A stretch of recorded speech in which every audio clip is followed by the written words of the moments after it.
और कबीर साहिब जी अपने गुरु रामानंद जी के साथ एक भंडारे में गए हुए थे। वहां पहले सत्संग हो रहा था जिसमें बताया जा रहा था कि भगवान हो तो राम जैसे हो, जिन्होंने कभी ऊंच नीच नहीं देखी। भीलनी शूद्र के झूठे बेर भी भक्ति भाव से हंस हंस कर खाए। प्रवचनों के बाद भंडारा शुरू हुआ। ब्राह्मणों ने पंडितों, साधु संतों और महंतों के लिए अलग से भंडारे की व्यवस्था कर रखी थी तथा अन्य साधारण लोगों के लिए अन्य भंडारे की व्यवस्था भी की थी। ब्राह्मणों ने देखा कि कबीर जी भी रामानंद जी के साथ आए हैं जो जुलाहा जाति से हैं। उन्होंने सभी संतों महंतों से चारों वेदों के एक एक मंत्र सुनकर भंडारे में प्रवेश करने की नीति बनाई। सोचा कि कबीर जी अपने आप ही अलग हो जाएंगे। विद्वान माने जाने वाले सभी पंडित महंत मंत्र सुनाकर ब्राह्मणों वाले भंडारे में प्रवेश कर रहे थे। रामानंद जी के बाद कबीर साहब जी की बारी आनी थी। ब्राह्मणों ने कहा, कबीर जी, इस भंडारे में वे ही विद्वान भंडारा करेंगे जो चारों वेदों के एक एक मंत्र सुना देंगे। भाई मैं तू अनपढ़ हूँ, मुझे कहाँ वेदों के मंत्र पढ़ने आते हैं। जहाँ भंडारा चल रहा था वहाँ से थोड़ी ही दूर पर एक भैंसा खड़ा था। कबीर साहब ने उस भैंसे को आवाज देकर बुलाया, अरे भैंसा राम, भाई जरा नजदीक तो आना। भैंसा दौड़कर भंडारे के सामने आ गया। कबीर साहब ने अपना हाथ भैंसे पर रखा और कहा कि भैंसा राम, इन्हें वेदों के मंत्र सुनाओ भाई।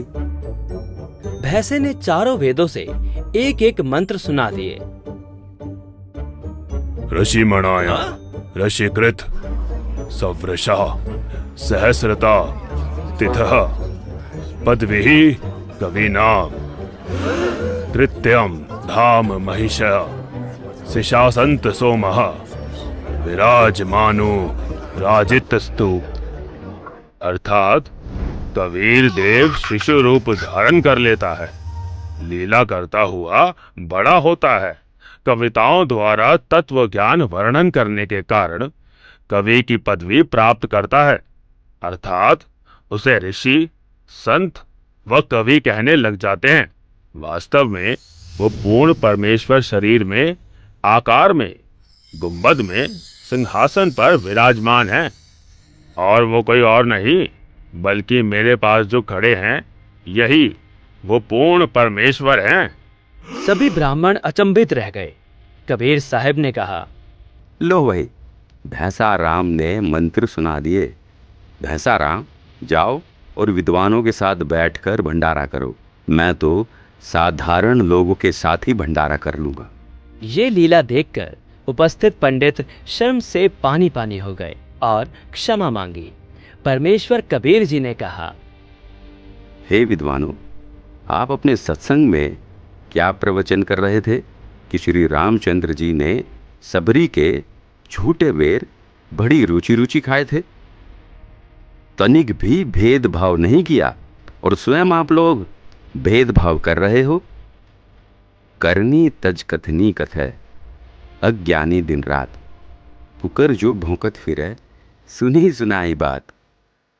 सर्व विद्वान व परमात्मा चाहने वाले ब्राह्मणों ने कबीर परमेश्वर जी से दीक्षा ली। इस प्रकार परमेश्वर कबीर जी ने अपने प्रिय आत्माओं को काल के जाल से निकालकर अपनी शरण में लिया। उस समय उपस्थित हजारों की संख्या में अन्य श्रोताओं ने भी ये लीला देखी और दीक्षा प्राप्त करके अपना जीवन धन्य किया।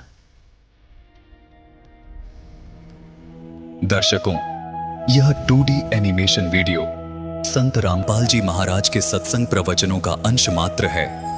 संपूर्ण आध्यात्मिक ज्ञान प्राप्त करने के लिए अवश्य सुनिए संत रामपाल जी महाराज के मंगल प्रवचन।